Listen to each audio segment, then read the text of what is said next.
राम का मंदिर वहाँ बन गया अयोध्या में, कृष्ण का मंदिर मथुरा में बना है, बोध गया में ये लोग क्या कर रहे हैं? ये ज़बरदस्ती उस संपत्ति पर कब्जा कर लेते हैं जहाँ चढ़ावा आता है, जहाँ पैसा आता है, जहाँ पूरी दुनिया की व्यवस्थाएं आती हैं। बहुत मोटा डोनेशन जापान, अमेरिका, तमाम देश करते हैं, इसलिए ज़बरदस्ती लोग कब्जा करके बैठे हैं। तो ये सारा मामला डोनेशन का तो नहीं? ये डोनेशन का ही मामला है। जहाँ जहाँ पावर की जगह है, जहाँ पैसे का मामला है, वहाँ ये लोग कब्जा कर लेते हैं और किसी भी कीमत पर उसे नहीं छोड़ते हैं। तो आज जो पूरे देश में चर्चा हो रही है, आप लोगों के माध्यम से ये चर्चा बहुत वाजिब है।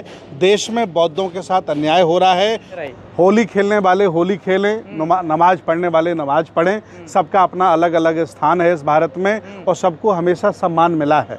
जो ये नफरत फैलाना चाहते हैं। नमस्कार, आप देख रहे हैं द जनता लाइव। मैं हूं कशिश आपके साथ। पिछले 1 महीने से लगभग मान लीजिए कि बिहार का जो बोधगया है वहाँ महाबोधि टेम्पल को लेकर अनशन लगातार जारी है। लगातार मांग की जा रही है कि जो पूरा हिस्सा है, पूरा परिसर है, वो बौद्धों के हवाले कर दिया जाए, ना कि यहाँ पर हिंदुओं का कोई भी इन्वॉल्वमेंट रहना चाहिए। इसको लेकर लगातार अनशन जारी है। हमारे साथ इस वक्त बनते सुमित रतन जी है। तो सर, सीधा सवाल मेरा ये है, आप गए थे वहाँ पर, क्या परिस्थितियाँ इस वक्त वहाँ बनी हुई हैं? परिस्थितियाँ जस की तश हैं। पुलिस ने बर्बरता के साथ बौद्ध भिक्षुओं को मैन बिहार के सामने से हटा दिया है और निष्प्रभावी आंदोलन करने के लिए लगभग 3 किलोमीटर दूर हमें बैठने का स्थान दिया गया है। वहाँ हम लोग टेंट लगा करके लगातार बैठे हैं। और ये जो एक्ट है बोधगया मैनेजमेंट कमेटी का, ये स्वतंत्र भारत के पहले का है। अब स्वतंत्र भारत के पहले का एक्ट बदला जा सकता है, क्योंकि पहले आपसी सहमति से अंग्रेज़ों के सानिध्य में ये एक्ट बना था और उसमें जब संविधान में संशोधन हो सकता है तो एक्ट में भी संशोधन हो सकता है। देश भारत के हिंदुओं को, सनातनियों को, अपने आप को इस देश का हुक्मरान कहने वालों को बड़ा दिल दिखाना चाहिए और छोटे भाई बौद्धों का हक और मठ छोड़ देना चाहिए। हमने देखा कि किस तरीके से दूर बिठा दिया गया है, लगातार मांग की जा रही है, लेकिन सरकार के कानों पर जूं तक नहीं रेंगती नजर आ रही। देखिए, सरकार ने मन बना लिया है कि किसी कीमत पर हम नहीं मानेंगे और जिस तरह से समर्थन हमें मिलना चाहिए था उन नेताओं का, उन सामाजिक लोगों का और उन तमाम लोगों का जो ढिंढोरा पीटते हैं अम्बेडकरवाद का, बुद्ध का, वो लोग हमें सहयोग नहीं कर रहे हैं। और किसी भी बड़े नेता ने अभी तक मुखर होकर के आंदोलन का समर्थन नहीं किया है ताकि सरकार झुकने का काम करती। मैं अपील करूंगा कि बौद्ध पूरी दुनिया में है, बुद्ध की संस्कृति बहुत तेज़ी से बढ़ रही है और जो भी इस मुद्दे को सुनता है उसको ये लगता है कि भारत में बौद्धों के साथ बहुत बड़ा अन्याय हो रहा है, उन्हें ये मठ छोड़ देना चाहिए और मुक्त कर देना चाहिए। आप लोग कह रहे हैं कि ब्राह्मणवाद वहाँ पर फैल रहा है, उसको ख़त्म करना चाहिए, लेकिन तस्वीरों में हम देख रहे हैं कि पांडवों की पूजा हो रही है, वहाँ पर शिवलिंग की पूजा हो रही है, पिंडदान वहाँ किया जा रहा है। नहीं, इसी का विरोध कर रहे हैं हम लोग। जब उनके किसी मंदिर में बौद्ध भिक्षु नहीं जाते, किसी मस्जिद में पारसी नहीं जाता और किसी चर्च में मौलाना नवाज नहीं पढ़ता, तो हमारे बौद्ध मठ में ब्राह्मण क्यों पूजा करता है, क्यों पांडवों की पूजा करता है, क्यों शिवलिंग की पूजा करता है? ये धर्मनिरपेक्ष भारत के खिलाफ है, संविधान के खिलाफ है।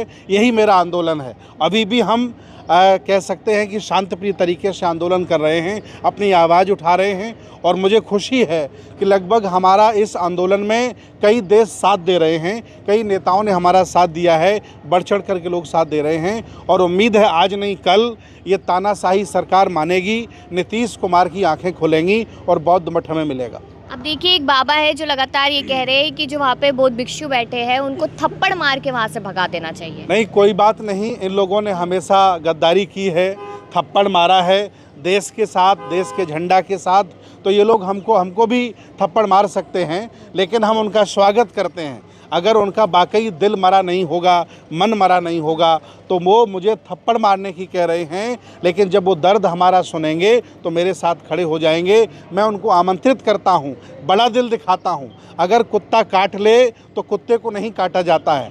बाबा जिस भाषा में बोला है, मेरे संस्कार नहीं हैं कि मैं भी कहूँ कि थप्पड़ मारूंगा। मुझे ऐसा कुछ नहीं करना है। इसका जवाब उन्हें संविधान देगा, देश की व्यवस्था देगी। उस जगह का नाता तो भगवान राम से भी है, भगवान श्री कृष्ण से भी। इस तरीके की बातें भी कही जा रही हैं। देखिए, भगवान राम, भगवान कृष्ण का कोई लेना देना नहीं है। राम का मंदिर वहाँ बन गया अयोध्या में, कृष्ण का मंदिर मथुरा में बना है, बोध गया में ये लोग क्या कर रहे हैं? ये ज़बरदस्ती उस संपत्ति पर कब्जा कर लेते हैं जहाँ चढ़ावा आता है, जहाँ पैसा आता है, जहाँ पूरी दुनिया की व्यवस्थाएं आती हैं, बहुत मोटा डोनेशन जापान, अमेरिका, तमाम देश करते हैं, इसलिए ज़बरदस्ती लोग कब्जा करके बैठे हैं। तो ये सारा मामला डोनेशन का तो नहीं? ये डोनेशन का ही मामला है। जहाँ जहाँ पावर की जगह है, जहाँ पैसे का मामला है, वहाँ लोग कब्जा कर लेते हैं और किसी भी कीमत पर उसे नहीं छोड़ते हैं। तो आज जो पूरे देश में चर्चा हो रही है, आप लोगों के माध्यम से ये चर्चा बहुत वाजिब है। देश में बौद्धों के साथ अन्याय हो रहा है और उन्हें न्याय मिलना चाहिए, इसीलिए हम लोग संघर्ष कर रहे हैं। तो न्याय कब तक मिलेगा, क्या लगता है? ये बोधगया तक बात रह जाएगी या फिर दिल्ली तक भी आएगी या कहीं और भी जाएगी आवाज़? देखिए, लोकतंत्र में हक अधिकार मांगने का ये तरीका है, संविधान हमें इजाज़त देता। हम धरना प्रदर्शन कर रहे हैं, हम मुख्यमंत्री का घर घेरेंगे नीतीश कुमार का, हम मोदी का घर घेरेंगे, हम जंतर मंतर पर धरना प्रदर्शन करेंगे, हम हाई कोर्ट जाएंगे, सुप्रीम कोर्ट जाएंगे। हमारी सारी तैयारियां चल रही हैं और जो आंदोलन बोधगया में कर रहे हैं, बोधगया में करते रहें। मैं निवेदन करूंगा, पटना नीतीश कुमार का घर घेरने का भी लोग काम करें और दिल्ली के लोग, आसपास के लोग जंतर मंतर पर भी काम करें। तमाम सामाजिक लोग, धार्मिक लोग हैं जो बुद्ध से स्नेह रखते हैं, बाबा साहब के मानने वाले हैं, उन सबसे निवेदन है कि बोधगया में बनते लोग धरना पर बैठे, वो बैठे रहें। आप लोग नीतीश का घर घेरिए, आप लोग मोदी का घर घेरिए, आप लोग जंतर मंतर घेरिए, तब चारों तरफ से दबाव पड़ेगा, तब ये तानाशाही सरकार सुनेगी। तो कब घेरा जाएगा? प्लानिंग चल रही है, हम लोगों की सब लोगों से वार्ता हो रही है। धरना आज लगभग 1 महीना होने जा रहा है और हम लोग 1 साल बैठने के मंसूबे पर हैं। अगर सरकार नहीं सुनेगी तो 1 साल बैठेंगे, 2 साल बैठेंगे, लेकिन किसी भी तरह का हिंसा का काम नहीं करेंगे, क्योंकि देश मेरा है। भगवान बुद्ध ने हमें हिंसा नहीं, दया करुणाशील सिखाई है। लेकिन देखिए ना, मोदी जी लगातार यही कहते हैं जब बाहर जाते कि वो बुद्ध की धरती से आए, लेकिन आज यहाँ पर देखा नहीं जा रहा है कि बोधगया में किस तरीके से पूरा मामला चल रहा है। कमी कहाँ नजर आ रही है? देखिए, पूरे देश में चर्चा है। मुझे नहीं लगता कि मोदी जी को इस मामले में संज्ञान नहीं, वो सारी बातें जानते हैं, वो जानबूझ करके इग्नोर कर रहे हैं। उसका भी उन्हें नुकसान होगा, अन्य देशों से उनकी भर्त्सना होगी, आलोचना होगी। ये भी भारत के लिए बहुत दुखद होगा, क्योंकि भगवान का, बुद्ध का धर्म पूरी दुनिया में है, कोई गली मोहल्ले का धर्म नहीं है। बुद्ध के अनुयायी पूरी दुनिया में रहते हैं और पूरी दुनिया के लिए बोधगया टेम्पल बहुत महत्वपूर्ण स्थल है, उसको मुक्त होना चाहिए, हमारी यही मांग है। इल्ज़ाम तो ये भी लगाया जा रहा है कि माहौल ख़राब करने की कोशिश की जा रही है और जो बौद्ध भिक्षु हैं उनके बीच में भी 2 फाड़ हो चुकी है अब। नहीं, कुछ बौद्ध भिक्षु हैं जिन्होंने अपना ज़मीर बेच दिया है, जो लोग पैसों से बिक गए हैं, पद प्रतिष्ठा के लिए बिक गए हैं, वो लोग अपना काम कर रहे हैं, अंदर खाने आंदोलन को कमज़ोर करने का काम कर रहे हैं। चूँकि ये हमेशा से रहा, अच्छे लोग और गद्दार लोग हमेशा से रहे हैं, तो आज भी हैं, लेकिन आंदोलन हम लोग कमज़ोर नहीं होने देंगे। हम जनमानस को जगाने लगे हैं, चूँकि अभी हमारी वहाँ भीड़ कम है, पुलिस वहाँ उपासकों को नहीं जाने दे रही है, सिर्फ भंते लोग धरना कर रहे हैं। लेकिन अब आंदोलन को हम लोग गाँव-गाँव, गली-गली ले जा रहे हैं, तहसील लेवल पर ले जा रहे हैं, तब जा कर के हम लोग पूरे करोड़ों लोगों को जागरूक करके बोधगया अपने हक में लेंगे। बंते जी, आंदोलन कई बार हुआ पिछले 70 वर्षों में, लेकिन उसका कोई निष्कर्ष तो निकल नहीं पाता। देखिए, एक्चुअली हम लोग आंदोलन अपने हक अधिकारों के लिए करते हैं। निरंकुश सरकारें, तानाशाही सरकारें हमें न्याय नहीं देती तो हम क्या करें?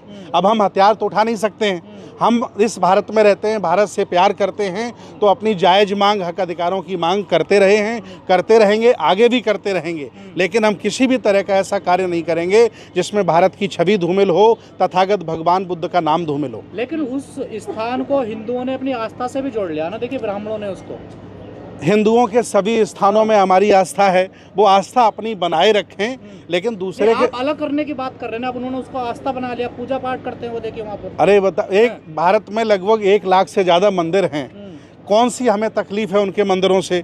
उन्होंने अयोध्या में इतना बड़ा मंदिर बनाया, हमने विरोध किया? नहीं किया। आखिर ज़बरदस्ती जब भगवान बुद्ध के बुद्ध विहार में क्यों वो पूजा करते हैं, क्यों वो मेंबर बन के बैठे हैं, क्यों BTC जो एक्ट है उसमें ज़बरदस्ती आधे हिंदू आधे गैर हिंदू बना रखे हैं? ये बौद्धों के साथ अन्याय है और पूरे बौद्ध जगत के साथ अन्याय है। तो मेंबर तो आप भी हैं ना उसमें। देखिए, 4 आप हैं, 4 वो हैं, 1 DM है। देखिए उसके नहीं, ये पर्याप्त नहीं। देखिए, मुझे अयोध्या में मेंबर बनवा दीजिए, चलिए बनते लोगों को। तिरुपति बालाजी में मंदिर बनवा दीजिए, शिरडी साईं के मंदिर में हमें मेंबर बनवा दीजिए, हमें अक्षरधाम में मेंबर बनवा दीजिए।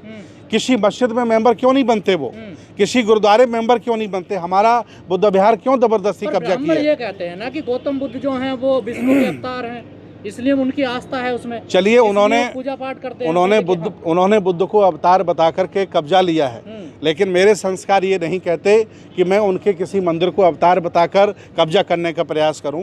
मैं न्याय की बात करता रहूंगा। सनातन संस्कृति का पार्ट हूं मैं, सनातन संस्कृति का वो भी पार्ट हैं, और अगर वो मानते हैं कि वाकई बुद्ध अवतारी हैं तो सभी मंदिरों में बुद्ध की प्रतिमा लगाइए, बुद्ध को वही सम्मान दीजिए। उनका अपमान क्यों कर रहे हैं आप? ये का क्या कहना है इस पूरे मामले पर? भिक्षु संघ यही चाहता है कि जब उनके मंदिरों में हम नहीं हैं, किसी मस्जिद में वो नहीं हैं, किसी चर्च में वो नहीं हैं, किसी गुरुद्वारे में वो नहीं हैं, तो ज़बरदस्ती हमारे बौद्धों के मठ में क्यों बैठे हैं? और मेरी मांग एक और है कि बोध गया में तो कम से कम 50% मुझे हिस्सा इन्होंने दिया है, लेकिन सारनाथ में भारत सरकार ने कब्जा कर रखा है, कुशीनगर में भारत सरकार ने कब्जा कर रखा है, सारनाथ में भारत सरकार ने कब्जा कर रखा है, लुम्बिनी सिद्धार्थनगर भारत सरकार ने कब्जा कर रखा है। भारतीय पुरातत्व सर्वेक्षण बनाकर इन्होंने सभी पुरानी विरासतों पर कब्जा कर रखा है। अब हम लोग मांग कर रहे हैं कि बौद्ध विरासत बोर्ड बनाया जाए और बौद्धों की संपत्ति बौद्धों को सौंपी जाए। तो पंडित पुजारी भी कहने लगे कि मंदिरों पे सरकार का कब्जा हो गया, अब सरकार के अंडर चले गए सारे मंदिर। नहीं, कोई मंदिर सरकार के कब्जे में नहीं है। वहाँ ब्राह्मण पूजा करता है, उनका अपना अलग ट्रस्ट होता है, लेकिन हमारे यहाँ ज़बरदस्ती डीएम सेक्रेटरी बन करके बैठे हैं, जिनका मैं विरोध करता हूं। कोई डीएम किसी बौद्ध मठ का सेक्रेटरी नहीं हो सकता है। ये एक्ट अंग्रेजों का बनाया हुआ था, इसका संशोधन हो और बोध गया बौद्धों को सौंपा जाए। आने वाली जो तस्वीरें हैं वो किस तरीके से देखी जाएगी? क्या आप लोग लड़ते ही रहेंगे या फिर एक बार फिर शांत बैठ जाएंगे? हजारों सालें लगती हैं हक अधिकारों की लड़ाई में, हम लोग उसी के हिस्सा हैं। हम लड़े, हमारे पुरखे लड़े, आने वाली पीढ़ियां लड़ेंगी, लेकिन भारत की अस्मिता में, भारत के सम्मान में ऐसा कोई कदम हम लोग नहीं उठाएंगे जिससे कि भारत का और भगवान बुद्ध का सर नीचा हो। हक अधिकारों की लड़ाई हम लोग लड़ते रहेंगे।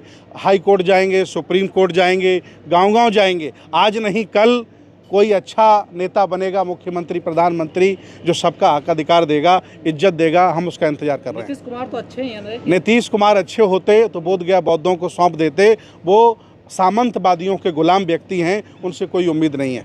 सर, देश में अमृतकाल चल रहा है, 21वीं सदी है, 75 साल हो गए देश को आज़ाद हुए। आज भी दलित अपनी बारात घोड़ी पर नहीं निकाल सकता। अगर कहीं घोड़ी चढ़ाई जाती है तो उनके साथ मारपीट होती है, हिंसा होती है और बारात को वापस कर दिया जाता। तो आखिर दलित क्या करें? वसुदैव कुटुंब का नारा देने वालों के लिए ये शर्म से चेहरा सर झुक जाने जैसी बात है कि कोई बारात पर नहीं चढ़ पा रहा है। ये संविधान से चलने वाला भारत है। यहाँ मुख्यमंत्री, प्रधानमंत्री जनता चुनती है। अगर ऐसा कोई करता है तो कठोरता से सरकार पालन करे। ये भारत के खिलाफ, मानवता के खिलाफ है। ये कुकृत्य बर्दाश्त नहीं किया जा सकता। ऐसी घटनाएं रुक नहीं रही हैं। आखिर सर क्या करें? जातिवादी गुंडे आते हैं और बारात पे पथराव करते हैं, हिंसा करते हैं उसके साथ। तो क्या किया जाए इन जातिवादी गुंडों का? नहीं, जो आखिर ऐसा करते उन्हें मिल क्या जाता है? उन्हें कौन सी संपत्ति मिल जाती है, कौन सा पद सम्मान मिल जाता है? बस ये है कि वो अपने आप को ये दिखाते हैं कि मैं ऊंची जाति का हूँ, नीची जाति की बारात नहीं निकलने दिया हूँ। ये मानसिकता भारत को धूमिल करती है, भारतीय संस्कृति के खिलाफ है। हमेशा यहाँ कमज़ोर अच्छे लोगों का सम्मान रहा है। ये देश हमेशा निर्बलों का रहा है, कमज़ोर लोगों ने देश को बनाया है। ये संविधान के खिलाफ और मानवता के खिलाफ कुकृत्य है। इस पर सरकार सख्ती से कदम उठाए और इन लोगों के एनकाउंटर करने का काम करे, मैं ये मांग करता हूँ। पर लोग तो कहते हैं देश से जातिवाद, छुआछूत, भेदभाव सब खत्म हो गया, फिर ऐसी घटना क्यों हो रही है? नहीं, जो लोग ये कह रहे हैं कि जातिवाद और ये ख़त्म हो गया है, वो रोटी बेटी का संबंध करें, एक दूसरे को हक हिस्सेदारी दें, एक दूसरे का सम्मान करें, और नहीं तो ये सब झूठी बातें हैं। आज भी देश में जातिवाद है, आज भी देश में धर्मवाद है, आज भी देश में वर्गवाद है, काला और गोरा है, सब कुछ चल रहा है। गैर बराबरी है, बराबरी है, अमीरी है, गरीबी, सब बराबर चल रहा है। जब संविधान देश में चल रहा हो, संविधान का राज हो, तब ये घटनाएं घट रही हैं दलितों के साथ। तो हिंदू राष्ट्र में क्या होगा दलितों के साथ? हिंदू राष्ट्र में तो एक्चुअली वो घोड़ी पे चढ़ ही नहीं पाएंगे। अभी चूंकि संविधान के भारत में घोड़ी पे चढ़ने का साहस करते हैं, हिंदू राष्ट्र बन जाएगा तो फिर वो घोड़ी पे नहीं चढ़ पाएंगे, बल्कि उनकी बिटिया पालकी में बैठाल करके अमुक व्यक्ति के घर ले जाई जाएगी शुद्धिकरण के लिए। ये हिंदू राष्ट्र का पर्याय होता है। तमाम बाबा कथावाचक सामने आ रहे हैं और आह्वान कर रहे हैं कि हमारा साथ दीजिए, अब हिंदू राष्ट्र बनाएंगे देश को। नहीं, हम भी सहमत हैं हिंदू राष्ट्र से। मोदी जी जिस तरह से नोट बंद कर गए, उसी तरह से ये घोषणा कर दें कि जाति खत्म हो रही है, सभी लोग अपनी अपनी जातियां लिखना बंद कर दें, सभी जातियों में रोटी बेटी के संबंध होंगे और एक ऐसा गांव पहले बसा के दिखाएं जिसमें आपस में समन्वय हो, आपस में प्यार मोहब्बत हो, फिर वो देश को बनाने की बात करें। ये सब फर्जी बातें हैं। देश सभी धर्मों का है, सभी रंगों का है, सभी भाषाओं का है, पहले भी रहा, आज भी है, आगे भी रहेगा, अलग अलग मान्यताओं का। ये तो कहने सनातनियों का देश है। नहीं, सनातनियों का देश है। सनातन का मतलब पुराना होता है, किसी व्यक्ति का देश नहीं है। सनातन का मतलब पुराना है, प्राचीन है, किसी व्यक्ति का देश नहीं है।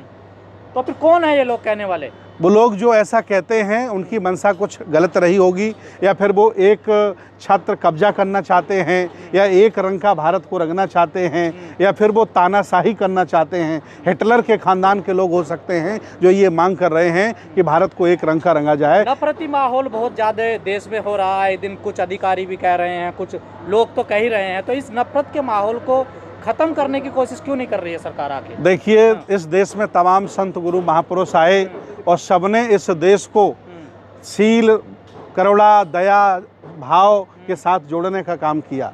तमाम इसमें ऐसे भी लोग आते रहे जो नफरत फैलाते रहे, जातिवाद फैलाते रहे, और ये हमेशा रहे हैं, पहले भी थे, आज भी हैं, आगे भी रहेंगे। लेकिन इस देश का अमन, चैन, शांति तभी संभव है जब सब लोग मिलजुल के रहें, एक दूसरे का सम्मान करें और एक दूसरे के त्यौहार, एक दूसरे की संस्कृति की सम्मान करें और अच्छा करें। आपने त्यौहार का जिक्र किया, होली है 2 दिन बाद, लेकिन तमाम लोग कह रहे हैं कि उसी दिन जुम्मा भी है, कि जुम्मे की नमाज ना पढ़ें उस दिन और होली खेलने दिया जाए। जिसे रंगों से दिक्कत हो अपने घर में रहे।